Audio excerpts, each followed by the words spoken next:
दुसऱ्यांदा मुख्यमंत्री झाल्याच्या नंतर पालघर जिल्ह्यात आपण प्रथम आलेला आहेत. वाढवण बंदर मोठ्या प्रमाणामधला इथं विषय आहे. नेमके आजच्या दौऱ्यामधला आपले नेमके कोणते करार आहेत आणि काय ते आता तुम्ही समोर आहातच कार्यक्रमामध्ये, त्यामुळे तुम्हाला दिसेल. पण चांगल्या प्रकारे इथल्या आपला प्रयत्न असा आहे की वाढवण बंदर हे या जिल्ह्याचंच नाही, महाराष्ट्राचं आणि देशाचं चित्र बदलणार आहे. 10 लाख रोजगार तयार करणार आहे.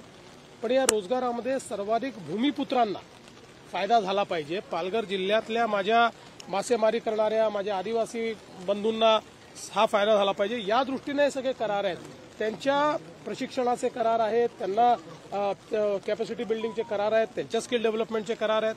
हा आपला प्रयत्न आहे. सर, इंद्रायणी पुलासंदर्भातला 10 जून रोजी कंत्राट जे आहे ते देण्यात आलेलं होतं, मात्र काम सुरू झालं नाही आणि त्यामुळे ही सगळी मृत्यू झालेत. अशा प्रकारचं गोष्टी समोर येताना पहिली गोष्ट तर 10 जूनला कंत्राट दिल्यानंतर काम जरी सुरू झालं असतं तरी एवढ्या लवकर तर तो पूल झाला नसता.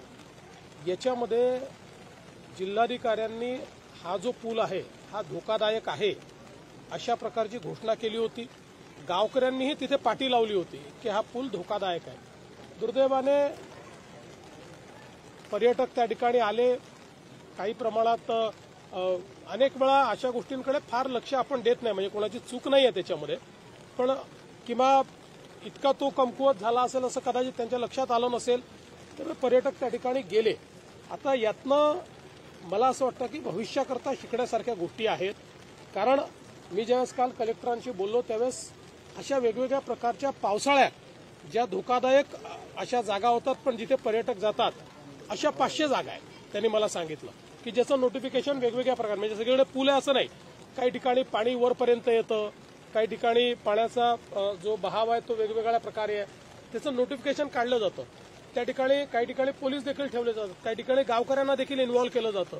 पण हे अधिक सजगतेनं आपल्याला करावं लागेल, कारण हे महिन्या 2 महिन्यापुरता स्पॉट्स वल्नरेबल असतात, पण तिथल्या सौंदर्यामुळे लोक त्या ठिकाणी जात असतात. तर त्यांना कसं सुरक्षित ठेवता येईल हा प्रयत्न आपल्याला करावा लागेल. त्या दृष्टीने निश्चित मी जिल्हाधिकाऱ्यांनाही सांगितलेलं आहे की भविष्यामध्ये अशा घटना होऊ नये याकरता अधिक आपल्याला त्यात काय काळजी घेता येईल.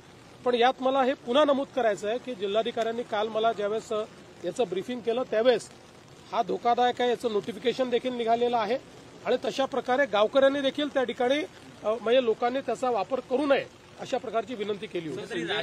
पत्र दाखल रवींद्र चव्हाणांचं की 80,000 रुपये या पुलासाठी मंजूर करण्यात आले आणि त्याच्यावरून आरोप केलेत की जर हे पैसे मंजूर केले तर खर्च का झाला नाही. असं आहे, काही लोक देशाच्या सेनेवर आरोप करतात, देशाच्या शौर्यावर आरोप करतात.